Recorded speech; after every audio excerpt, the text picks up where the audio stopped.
3 bond, 4 mutual fund, 5 income देने वाला real estate, 6 notes, 7 intellectual property जैसे म्यूजिक, स्क्रीन प्ले, पेटेंट वगैरह से मिलने वाली रॉयल्टी, 8 और ऐसी हर चीज जो कीमती है, जो पैसे कमा कर देती है और जिसकी वैल्यू बढ़ जाती है और जिसका एक रेडी मार्केट है। जब मैं छोटा था तो मेरे पढ़े लिखे डैडी ने मुझे एक सिक्योर जॉब ढूंढने की सलाह दी। दूसरी तरफ मेरे अमीर डैडी ने मुझे ऐसे एसेट्स को इकट्ठा करने की सलाह दी जिन्हें मैं पसंद करता था। उन्होंने मुझसे कहा कि अगर तुम इन्हें पसंद नहीं करते हो तो तुम इनका ध्यान नहीं रख पाओगे। मैं रियल एस्टेट इसलिए इकट्ठा करता हूं क्योंकि मुझे बिल्डिंग और जमीन से प्यार है। मैं उनके लिए शॉपिंग करना भी पसंद करता हूं। मैं सारा दिन उन्हें देख सकता हूं। जब प्रॉब्लम आती है तो मैं उस प्रॉब्लम की वजह से यह नहीं सोचता कि मैं रियल एस्टेट यानी अपनी प्रॉपर्टी बिजनेस में क्यों आया। ऐसे लोग जो रियल एस्टेट से नफरत करते हैं, उन्हें इसे नहीं खरीदना चाहिए। मुझे छोटी कंपनियों के स्टॉक भी पसंद हैं, खासकर नई कंपनियों के स्टॉक यानी शेयर्स। इसका कारण यह है कि मैं एंटरप्रेन्योर हूं, न कि कोई कॉर्पोरेट आदमी। मेरे शुरुआती सालों में मैं बड़े ऑर्गेनाइजेशन में काम कर चुका हूं, जैसे कैलिफोर्निया के स्टैंडर्ड में यूएस मरीन कॉर्प और जेरोक्स कॉर्पोरेशन में भी। मैंने इन कंपनियों में बिताए हुए समय का मजा लिया है। इनसे जुड़ी मेरी कई अच्छी यादें हैं, पर अंदर से मैं कंपनी में काम करने वाला आदमी नहीं हूं। मुझे कंपनी शुरू करना अच्छा लगता है, पर उन्हें चलाना मुझे उतना अच्छा नहीं लगता।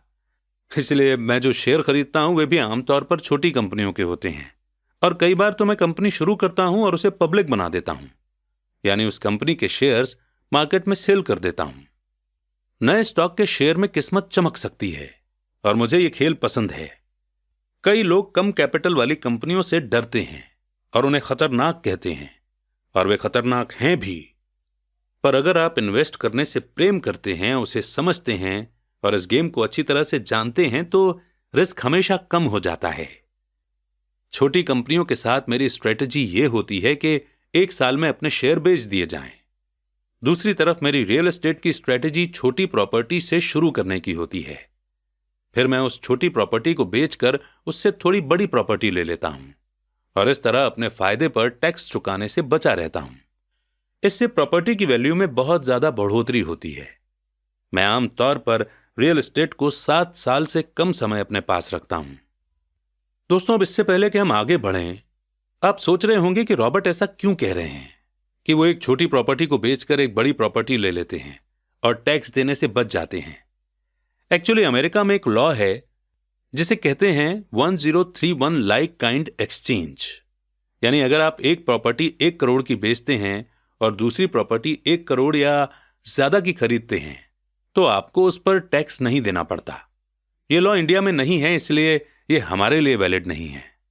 हमारे यहां एक सिमिलर टाइप का लॉ है जो कैपिटल गेन एग्जेम्पशन सेक्शन 54 में आता है, और वो ये कहता है कि अगर आपके नाम पर कोई रेजिडेंशियल प्रॉपर्टी है, लेट्स से कि वो आपने 50 लाख में खरीदी थी, और अगर आप इस प्रॉपर्टी को बेच देते हैं 1 करोड़ में, यानी आपका प्रॉफिट हुआ 1 crore minus 50 lakh is equal to 50 lakh, यानी कि 50 लाख का। अब नॉर्मली हमें 50 लाख गेन पर टैक्स देना पड़ता है, लेकिन इस लॉ के अकॉर्डिंग अगर हम 2 करोड़ रुपए तक के प्रॉफिट से 1 या 2 रेजिडेंशियल प्रॉपर्टी खरीद लेते हैं तो हम टैक्स से बच सकते हैं। लेकिन इस लॉ का फायदा एक इंसान जिंदगी में एक ही बार उठा सकता है। आई होप कि आपको यह इंटरेस्टिंग बात सुनकर अच्छा लगा होगा। हम अपने गिगलर्स को हमेशा बाकियों से आगे ही रखना चाहते हैं। वैसे ये लॉ अभी 2022 में एप्लीकेबल है। अब अगर आप इस बुक को काफी बाद में सुन रहे हैं तो हो सकता है कि इसे गवर्नमेंट चेंज कर दे, इसलिए अपने फाइनेंशियल एडवाइजर से आप ये पूछ सकते हैं और इस लॉ को यूज करके लाखों रुपए टैक्स में बचा सकते हैं। आइए इसी के साथ आगे बढ़ते हैं। रॉबर्ट कहते हैं कि सालों तक जब मैं मरीन कॉर्प्स और जेरोक्स में था, तब भी मैंने वही किया जो मेरे अमीर डैडी ने मुझे सिखाया था। मैं दिन में जॉब करता था, पर मैं अपने काम से काम भी रखता था। मैं अपने असेट वाले कॉलम में कुछ न कुछ करता रहता था। मैं रियल एस्टेट और छोटे स्टॉक्स को खरीदता और बेचता रहता था। अमीर डैडी ने हमेशा पैसे की समझ के इंपॉर्टेंस पर जोर दिया। जितना अच्छी तरह मैं अकाउंटिंग और कैश मैनेजमेंट को समझ सकता था, उतनी ही अच्छी तरह मैं इन्वेस्टमेंट को एनालाइज कर सकता था और आखिरकार खुद की कंपनी शुरू कर सकता था और उसे सक्सेसफुल बना सकता था। जब तक कि कोई पहले से ही ऐसा न सोच रहा हो, मैं किसी को अपनी कंपनी बनाने के लिए एनकरेज नहीं करता। मैं जानता हूं कि कंपनी चलाने में कितना झंझट होता है और मैं नहीं चाहता कि आप उस झंझट में फंसें।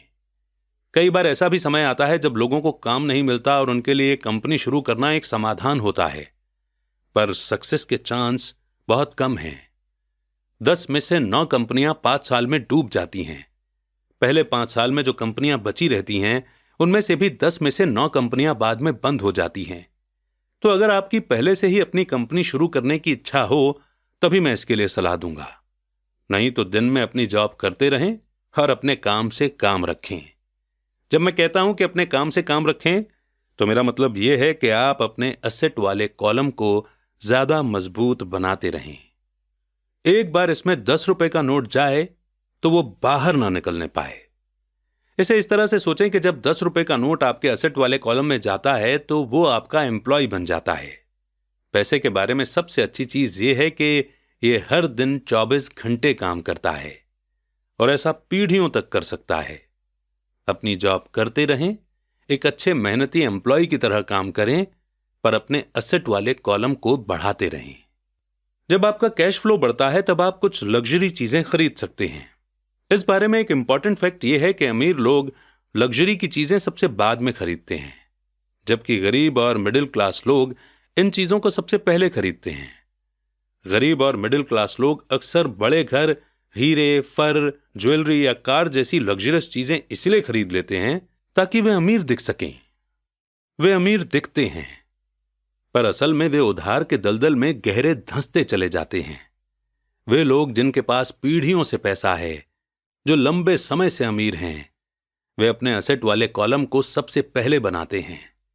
फिर एसेट वाले कॉलम से होने वाली इनकम उनके लिए महंगी चीजें खरीद लेती है।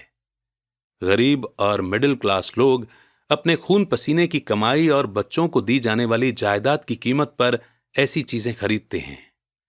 सच्ची लग्जरी असली एसेट में इन्वेस्ट करने और उसे बढ़ाने का मोटिवेशन देती है। एग्जाम्पल के तौर पर, जब मेरी पत्नी और मेरे पास हमारे अपार्टमेंट हाउसेस से एक्स्ट्रा पैसा आने लगा तो वो मार्केट गई और अपने लिए मर्सिडीज खरीद लाई। इसमें जरा सी भी मेहनत या रिस्क नहीं था, क्योंकि अपार्टमेंट हाउस के कारण उसने कार खरीदी थी।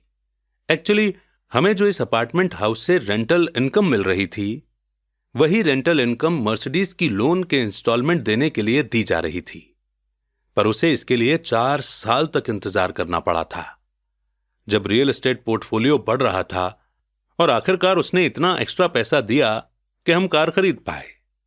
पर मर्सिडीज की ये लग्जरी दरअसल एक सच्चा रिवॉर्ड है, क्योंकि उसने ये साबित कर दिया था कि वो अपने एसेट वाले कॉलम को सही तरह से बढ़ाना जानती है।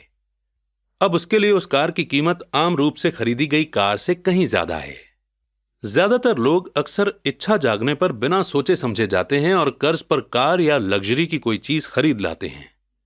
हो सकता है कि वे जिंदगी से ऊब चुके हों या उन्हें सिर्फ एक नए खिलौने की जरूरत हो। कर्ज पर महंगी चीजें खरीदने से देर सबेर वो आदमी उस चीज से चिढ़ने लगेगा, क्योंकि उसके कारण जो कर्ज लिया गया है वो एक भार बन जाएगा। एक बार आप अपने बिजनेस को बनाने, उसमें इन्वेस्ट करने का समय निकाल लेते हैं, तो फिर आप उसमें जादू की छड़ी घुमा सकते हैं, जो अमीरों का सबसे बड़ा सीक्रेट है। यह सीक्रेट अमीरों को भीड़ में सबसे आगे रखता है। अपने काम से काम रखने का इनाम जो आपको उस रास्ते पर चलने के लिए मिलता है जिस पर अमीर लोग चलते हैं।